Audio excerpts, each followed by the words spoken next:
একটাই, আমার গত ফেসবুক 3-4টা পেজ ডিলিট হয়ে যায়। আজকে এটা কোনো রোস্ট ভিডিও না, আজকের ভিডিওটা শুধু তোমাদেরকে আমার ফেসবুক আর ইউটিউব নিয়ে কিছু বলতে চাই।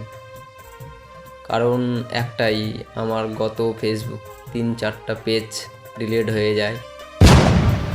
কারণ জানি না কে কী করেছে। এটা নতুন পেজ খুলেছি, তোমরা সবাই সাপোর্ট করো।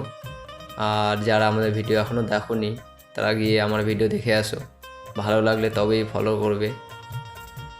আর আমার ফেসবুকে এটা লাস্ট পেজ, আর করবো না যদি ডিলিট হয়ে যায়। আর ইউটিউবে তাই, 2-3টা চ্যানেল বানিয়েছি, সব ডিলিট হয়ে গেছে। তো ইউটিউবে যারা দেখছো, ইউটিউবের চ্যানেলটি সাবস্ক্রাইব করে রাখবে যদি ভালো লাগে। আগে সম্পূর্ণ ভিডিওগুলো দেখে আসবে, ভালো লাগলে অবশ্যই সাবস্ক্রাইব করে রাখবে। ঠিক আছে, ধন্যবাদ, এইটুকুই। তোমাদেরকে ভিডিও যদি ভালো লাগে কমেন্ট করবে, আমি নেক্সট ভিডিও আবার বানাবো।